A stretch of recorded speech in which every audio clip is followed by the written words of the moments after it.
In the state of Vermont, there's a small town called Bennington. According to 2020 data, about 15,000 people live there, not very many at all. Bennington and its surroundings used to be more densely populated, of course, but things change. Many small towns over the past few decades have turned into ghost towns, empty and quiet. Bennington is a place where everyone knows everyone else. People here live in close-knit communities. They used to not even lock their doors at night. We've heard that before in similar cases. But Bennington has one pretty dark secret. People often went missing here. And they didn't just disappear. They vanished into thin air, without a trace. No clues, no bodies, not a drop of blood on the ground. Today, we're talking about the Bennington Triangle. It's a mysterious case. Let's dive into this gradually. Many believe that the disappearances around Bennington might be connected to Glastonbury Mountain nearby. Even the Native American tribes living in Vermont considered it cursed, believing it was where the four winds met. Nobody ever climbed up there. They only occasionally buried their dead there. But the Europeans who came to the area decided to forget about Glastonbury's dark side. For a long time, Bennington was a pretty prosperous town. Loggers lived here, working in these forests, including at the base of the infamous Glastonbury Mountain. Wood from here was shipped across the country, and Bennington also made paper.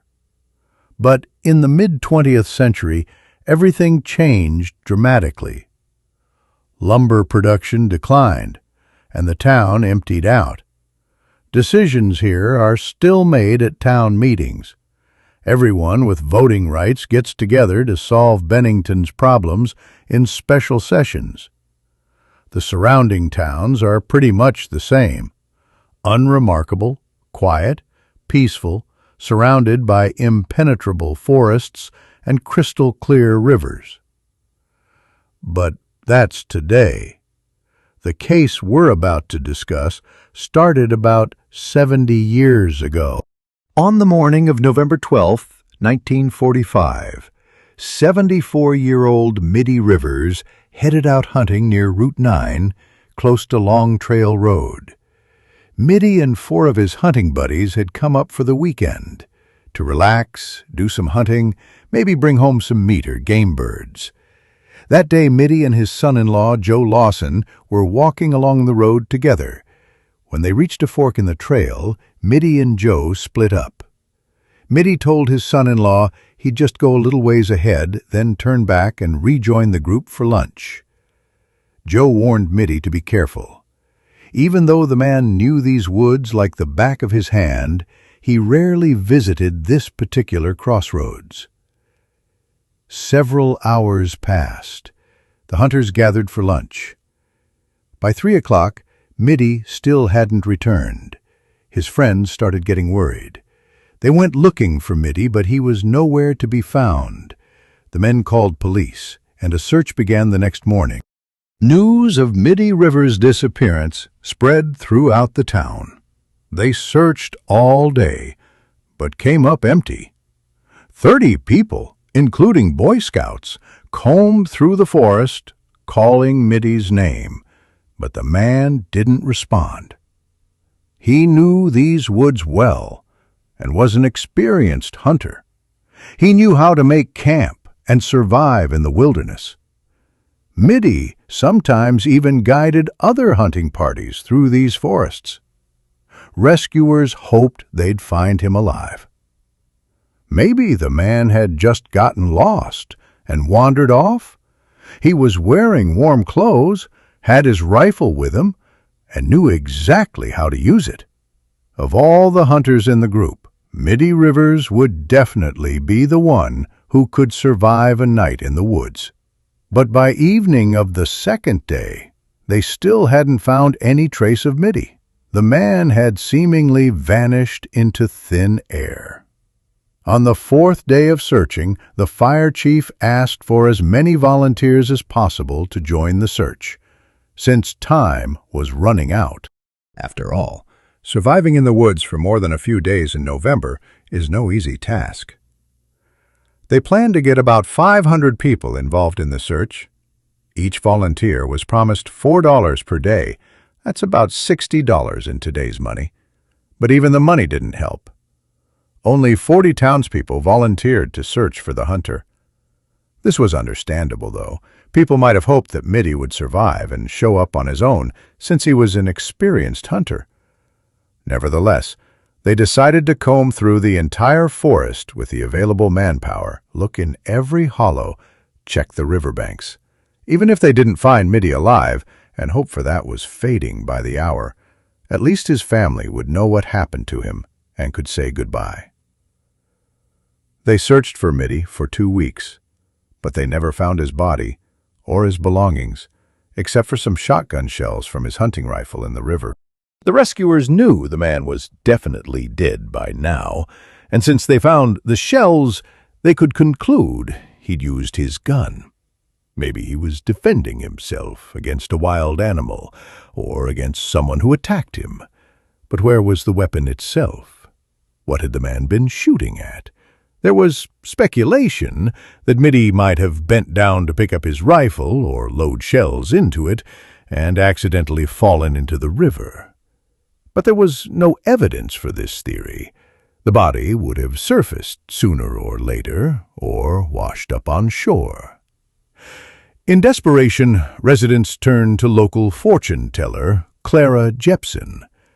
According to articles in the Bennington Banner, which all the locals read at the time, on November 19th, Clara said, "I see that Mr. Rivers is dead.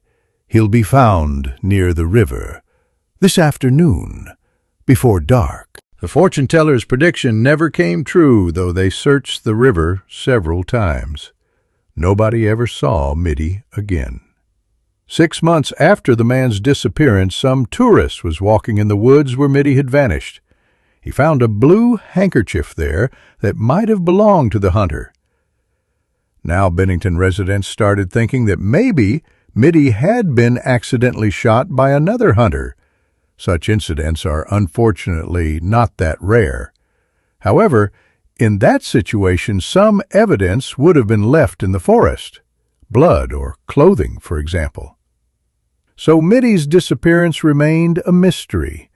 But as unfortunately often happens, after some time, people forgot about Mitty Rivers. Life went on, the searches stopped, and about a year later, the town of Bennington was back in the headlines. This time, a young woman named Paula Weldon vanished without a trace. Paula Jean Weldon was 18 years old. She was born in Stamford, Connecticut, to a well-known local architect and designer. Paula was the eldest of 4 sisters. She loved going for walks, ice skating, and playing guitar. Paula was studying art at Bennington College, but wanted to switch majors to botany or music. The only thing holding her back was wondering what her family would think. Would they support her decision? Paula was friends with a girl named Elizabeth Johnson. They were roommates in the dorm and worked together at a local cafe. It was Elizabeth who showed Paula how amazing forest hikes could be. The girls often took short walks together on established trails. In the fall of 1946, her friend noticed Paula's mood had changed. She wasn't herself. Elizabeth couldn't figure out what was wrong. For instance, Paula didn't go home for Thanksgiving, even though her mother had sent her money for the trip. "What's up with you?" Elizabeth would ask. "My plans changed," Paula would reply. When Elizabeth returned from Thanksgiving break, she noticed Paula seemed really upset. The girl still wouldn't explain her changed plans, but she did confess to her friend that she'd had an argument with her father. December 1st, 1946, brought snow to Bennington. After the girls finished their morning shift at the cafe, Elizabeth suggested they take a walk in the woods. Paula wasn't interested in walking through the fresh snow, so the friends went their separate ways. Paula returned to the room she shared with Elizabeth, while her friend went about her business. Police later theorized that Paula went into the room, changed clothes, and immediately headed back outside. She didn't tell anyone where she was going or why. Elizabeth returned to their room later that evening, but she didn't see her friend there. She figured Paula had just gone to the library to study her botany books. She did that a lot. Without much thought, Elizabeth went to bed and fell asleep quickly. The next morning she woke up, and Paula still wasn't there. Her bed remained untouched. All her belongings were in place. The girl hadn't returned. Elizabeth quickly headed to the cafe. Maybe Paula had spent the entire evening and night studying and went straight to work, since she was scheduled for the morning shift. But Paula didn't show up to work either. At 10 a.m., about 20 hours after her last conversation with a friend, Elizabeth contacted college administration and reported that her friend was missing. They searched the college for Paula, but found nothing. College staff called police, and by 1 p.m., officers had begun an official investigation. Paula's father, William, got a call on the morning of December 2nd. They asked if his daughter had come home. Maybe the girl missed her parents so much she decided to visit her hometown. William told police that his daughter hadn't come home and hadn't even been there for Thanksgiving, which is considered the most family-oriented holiday. Realizing his daughter had most likely disappeared, William caught the first train to Bennington to help with the search. The girl's mother couldn't find the strength for this. When she learned her daughter was missing, she fainted. They revived her, but the woman had to spend several more days in bed. Flyers with Paula's photo were posted around town. Her face looked out at Bennington residents from billboards and newspaper pages. The entire town searched for the sweet, blue-eyed blonde who had simply left her dorm and vanished without a trace. Meanwhile, police managed to find witnesses. Louis Knapp, a local resident, said he noticed a girl who looked like Paula after lunch on December 1st. She was hitchhiking to Long Trail. This is a place where locals love to walk, the same place where Mitty Rivers had disappeared a year earlier. Louis offered to give her a ride in that direction.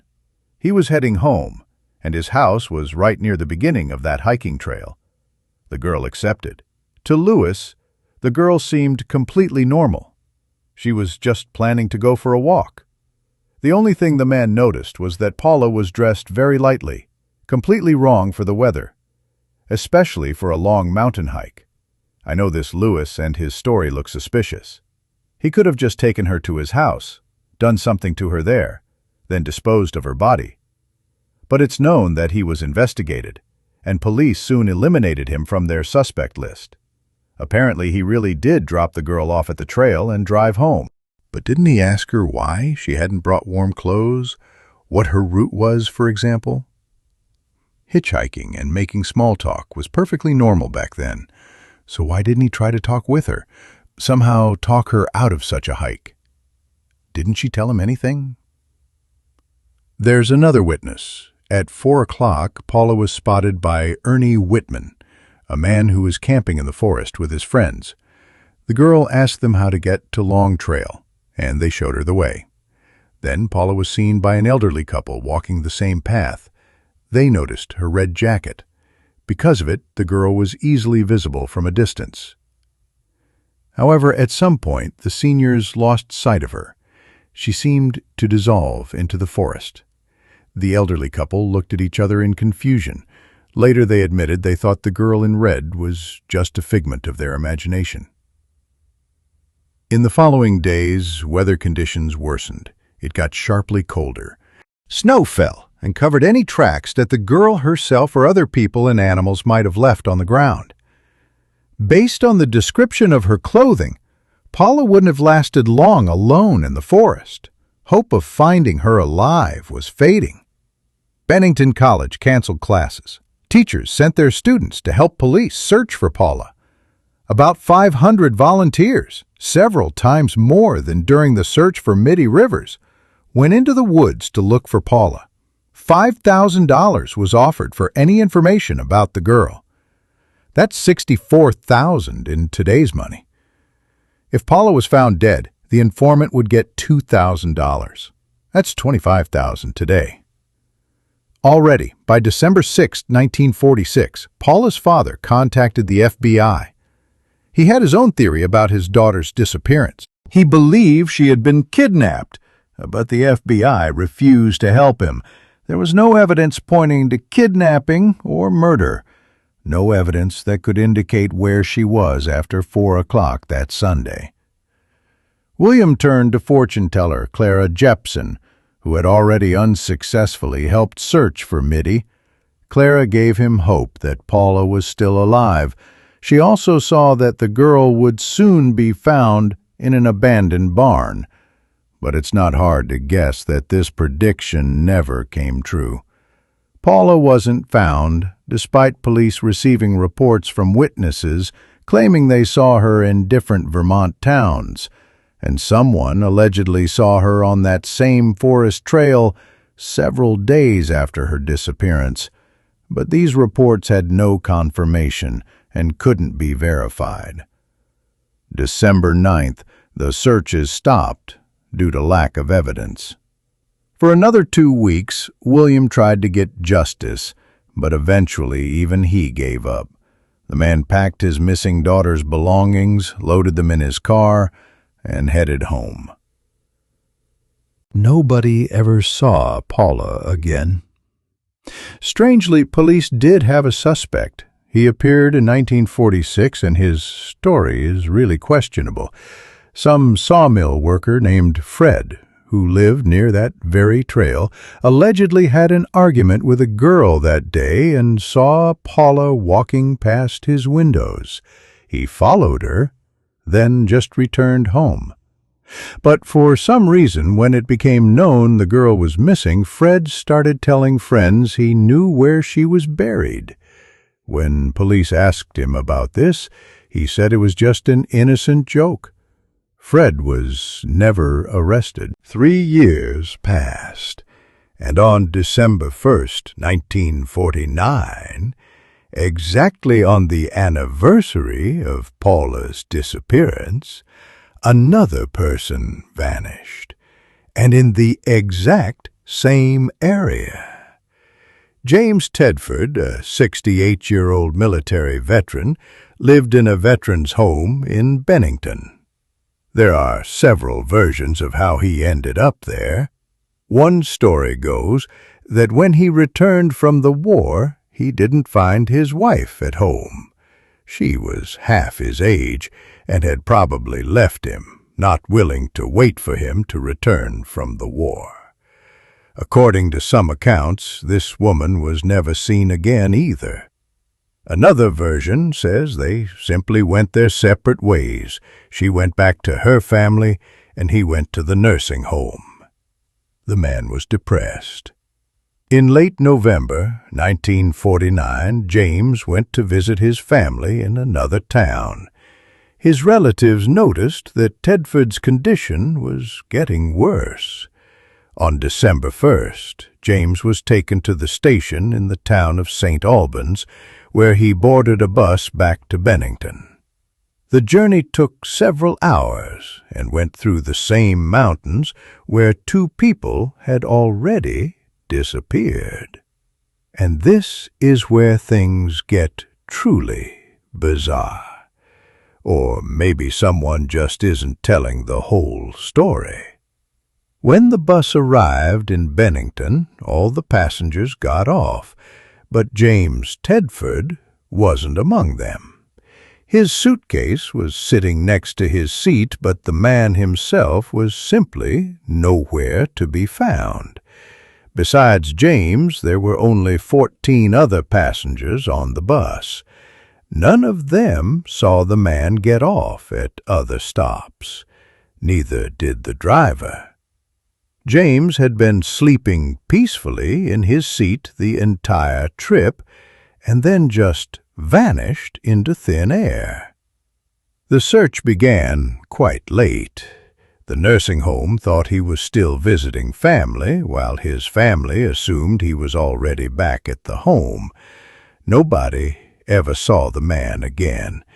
It's believed he disappeared without a trace right from the bus. But, as with other missing person stories, there are gaps here. Almost a year later, on October 12, 1950, 8-year-old Paul Jepson vanished. That afternoon, his mother, Margaret, drove him to a local farm where she worked. Her plan was simple: feed the pigs. If the name Jepson sounds familiar, you might remember the psychic with the same last name from an earlier story, but that's just a coincidence. The families weren't related. It was a rainy, cold day in Bennington, Vermont. Margaret parked the car near the farm and told Paul to stay inside. She didn't want her little boy catching a chill while she worked. So Paul waited in the car while his mother went to take care of the pigs. She was gone for about an hour. When she returned around 4 p.m., the car was empty. Paul was gone. At first, Margaret wasn't panicked. She assumed Paul got restless and stepped out to splash in puddles or wander around the farmyard. But after checking all the places where he usually played, nothing, no sign of him. That's when her worry turned into fear. By 5 p.m., Sheriff John Maloney had arrived. Searchers began combing through the property. They shouted Paul's name, checked nearby fields, and even considered whether he might have fallen somewhere or wandered deep into the woods. Paul, after all, was known for being a handful. Just weeks before, he had run away from home and somehow made it 10 miles across the state line into New York before being found. Some later speculated Paul might have been on the autism spectrum, but in the 1950s, children like him were rarely understood and almost never supported. The sheriff decided to bring in tracking dogs. This wasn't common practice back then, so a dog had to be brought in from another town.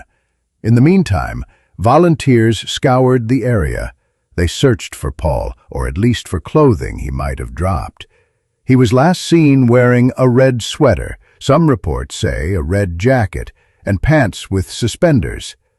That detail matters because a bright red garment should have stood out in the woods. But nothing turned up. Finally, the bloodhound arrived. Her name was Little Queenie, and she found Paul's scent almost immediately. The trail led away from the farm, up the road, straight to a crossroads. And then it stopped.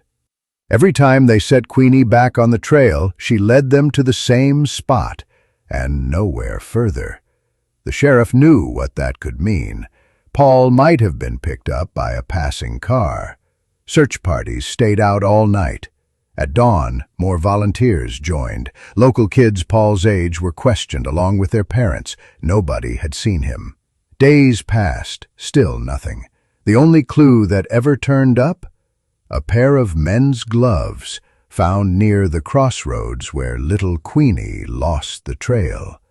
Paul Jepson had simply vanished. Despite days of searching, nothing was found, not even from the air. Helicopters were brought in to sweep the area, but from above there was no trace of Paul. Eventually, the search was called off.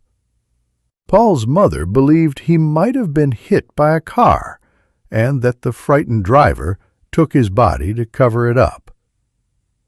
The Jepsons even turned to a psychic, though not the same one who had been involved in earlier disappearances. This new fortune-teller claimed Paul would be found buried under a pile of leaves in the woods. Authorities took the lead seriously enough to restart the search, but once again, it went nowhere. The psychic's vision, like so many others, led to nothing. There were other theories, though. Paul's father told investigators that his son had been strangely obsessed with Mount Glastonbury, almost as if the mountain was calling to him. Some wondered if the boy had tried to reach it on his own. But soon, darker rumors began to spread. Whispers that Paul's parents simply couldn't handle him, that his restless energy, his constant wandering, had pushed them past their limit. And on that rainy October day, maybe they decided to get rid of him once and for all.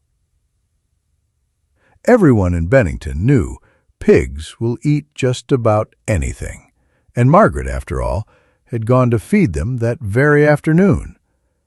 The idea was chilling and flimsy, but once the rumors took hold, they stuck. And strangely, after the gossip spread, Paul's parents pulled back. They stopped cooperating with police. To some, it felt like they were hiding something. For the townspeople of Bennington, the fear was growing. Too many people had vanished, too often, and now even a child had disappeared without a trace. With no rational answers, people turned to old folklore. They spoke of spirits in the woods, of something dark that haunted the Green Mountains. On October 24th, reporter Richard Lewis captured the feeling of dread in a local paper.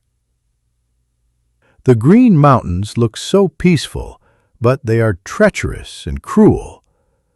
They have claimed another victim, a child, and they will not stop here.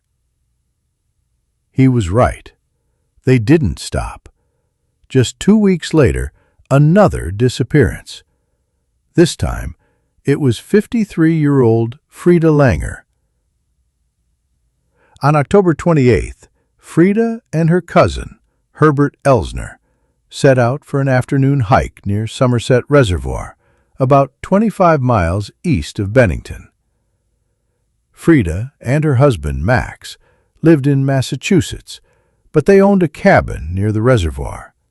It was their little escape into the wilderness, a place to relax, hunt, and spend weekends with family and friends. For context, Somerset was barely a town at all.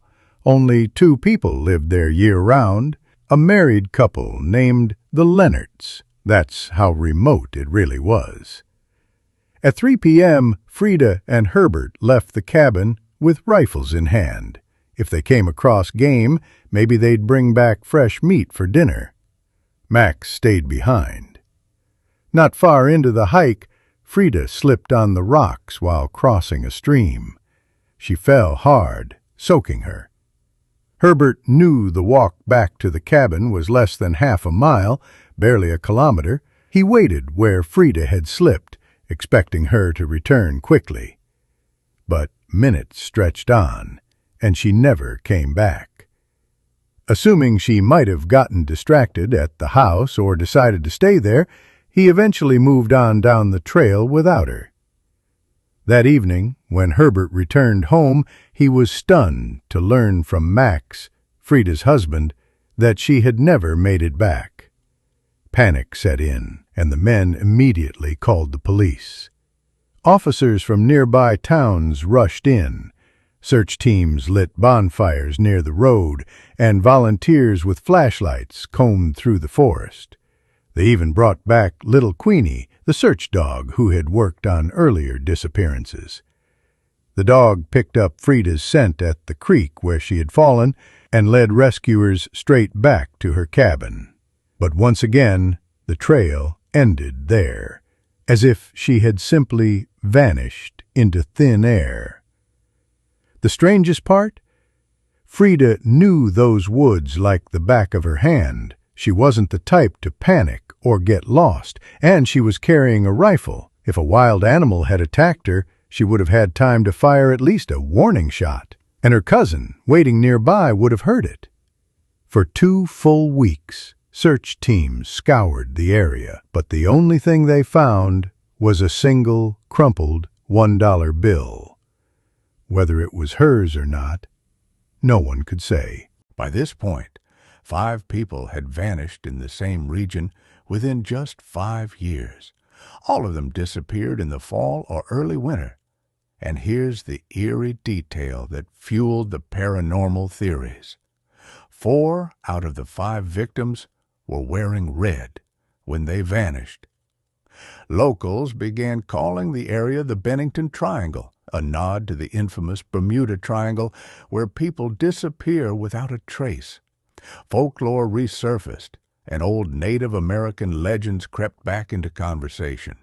One story told of rocks in the forest that would open up and swallow people whole. Another warned of a man-like creature living in the woods, preying on anyone who crossed its path. Skeptics argued for a more earthly explanation. Perhaps a serial killer was operating in the area, targeting victims in red. Maybe the season mattered too. Late fall brought on some kind of cycle or psychological trigger.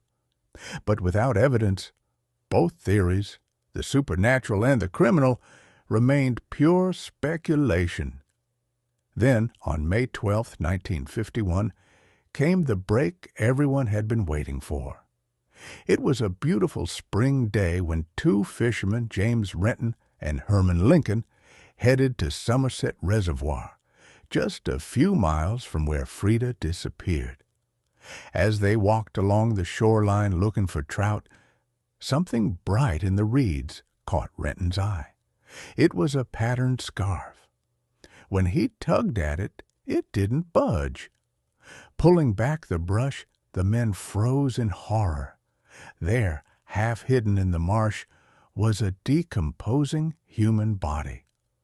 The authorities confirmed the remains belonged to Frida Langer. But here's where the mystery deepens.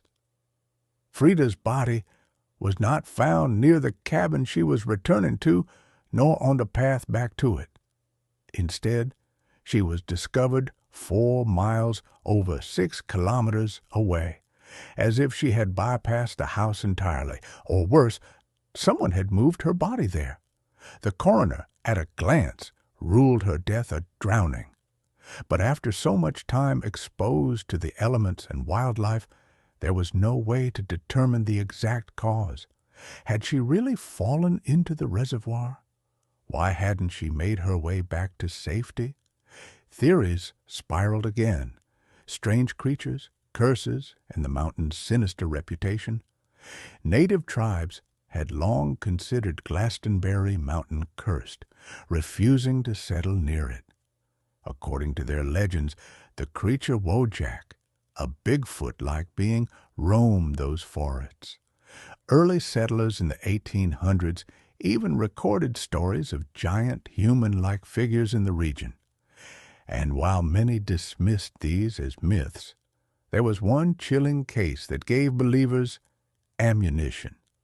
Just 2 years before the first of the Bennington Triangle disappearances, hunter Carl Herrick vanished in those same woods. His body was later found, but what surrounded him terrified investigators. Massive tracks, far larger than a human's, encircled the scene.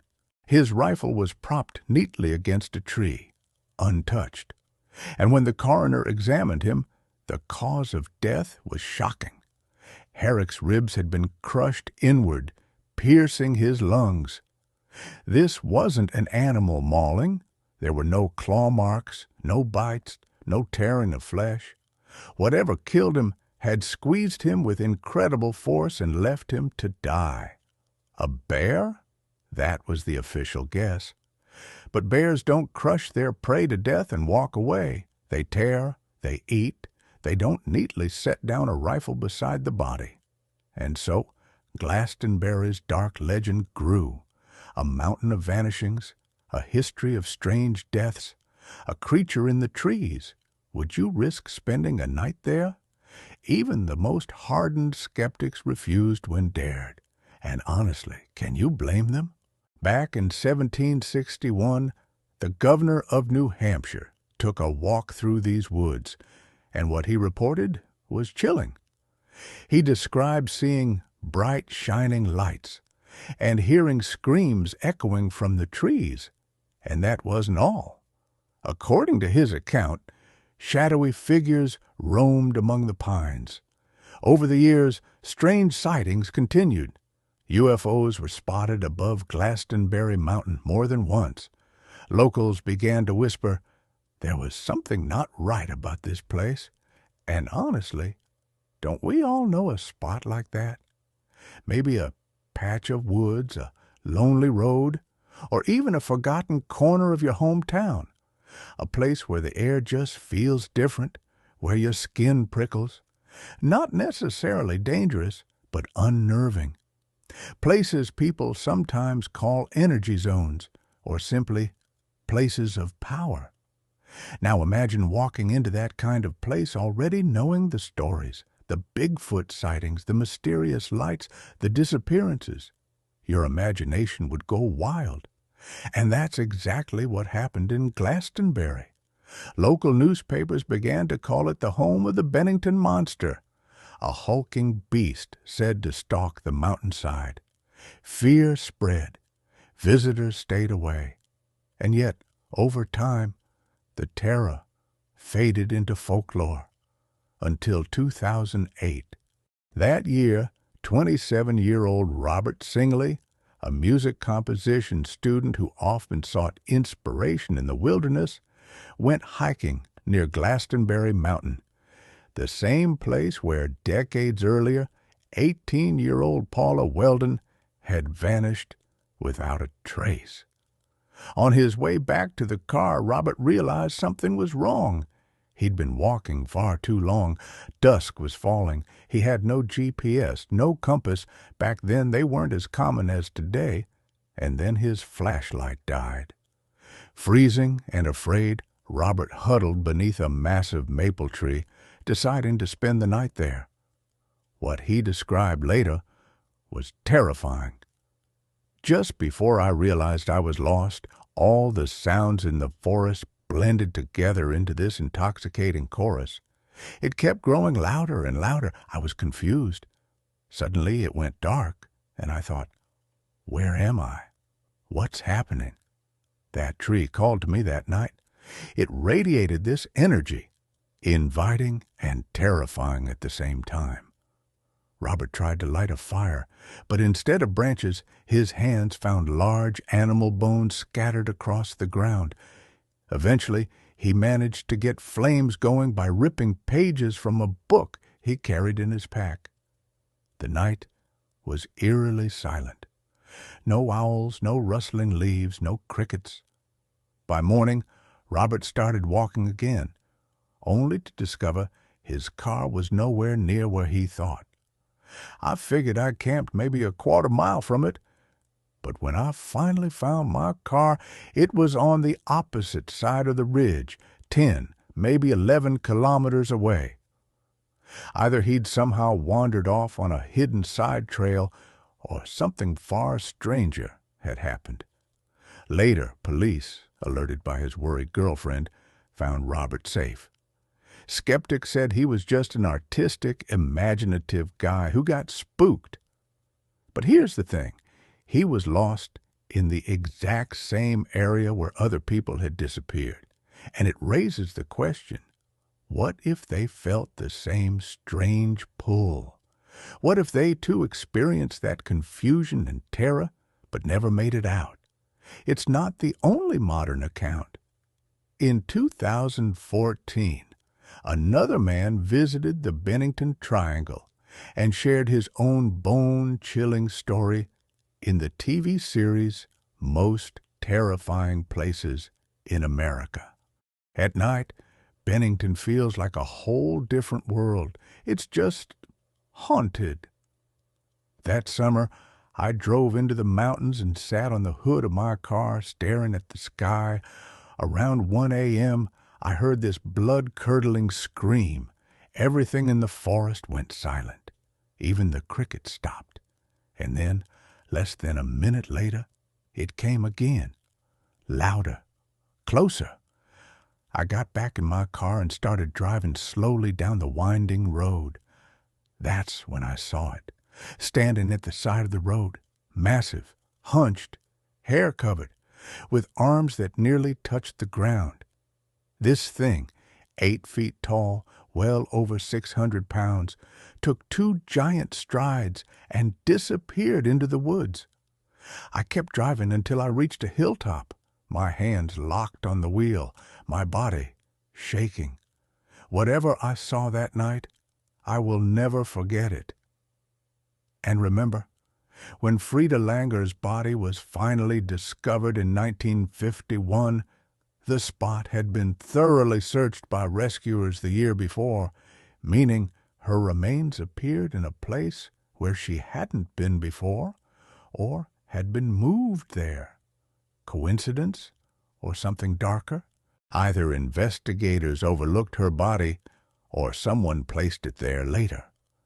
Frida Langer was found nearly 6 kilometers from the spot where she'd last been seen, by the only known witness, her cousin Herbert. If her remains were dumped after the initial searches, suspicion naturally shifts toward her husband Max and that very same cousin. Adding to the suspicion, search dogs led investigators right back to the Langer home. If that was accurate, it would mean Frida returned there, possibly meeting Max that evening.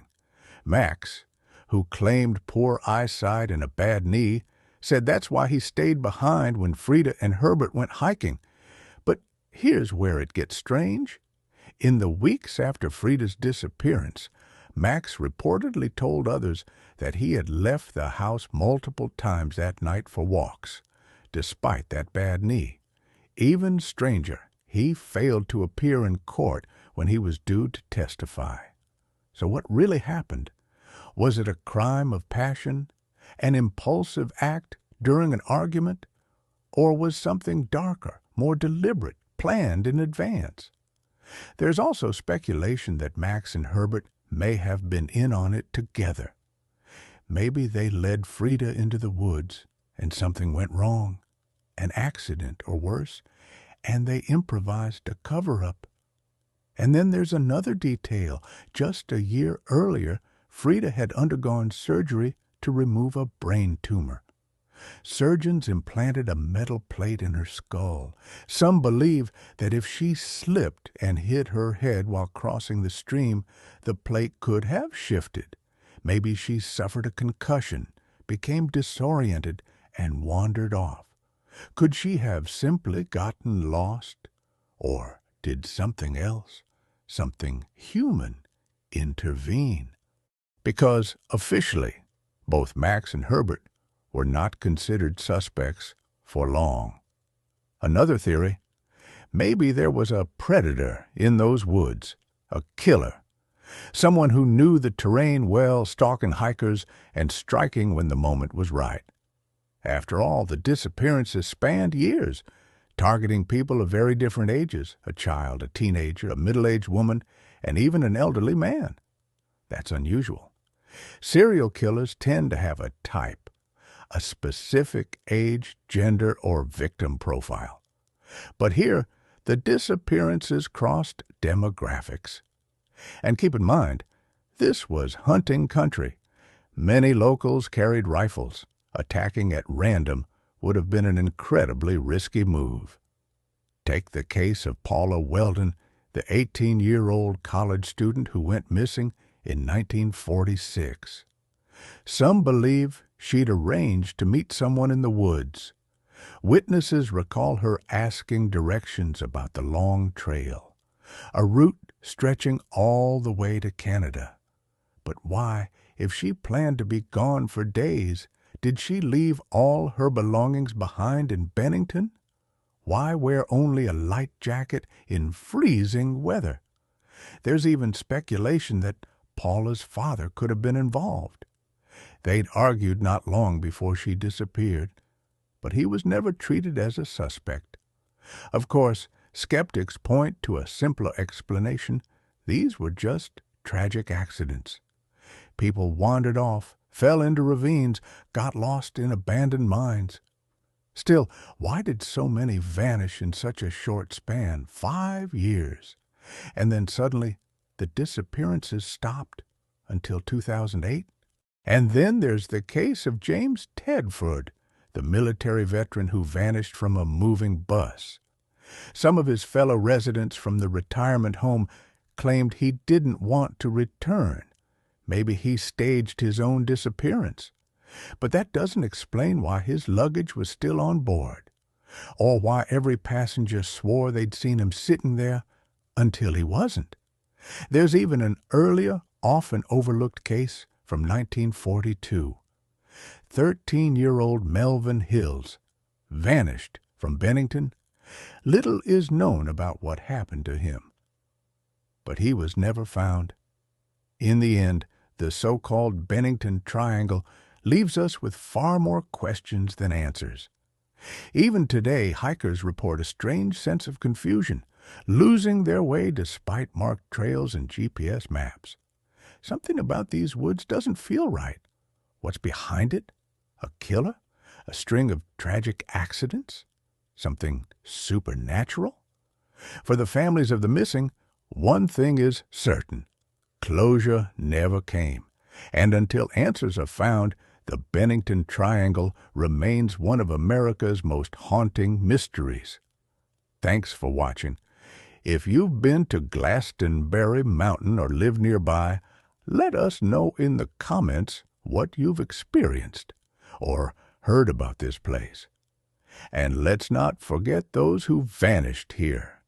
Whether they were victims of foul play or tragic missteps, their families still deserve the truth.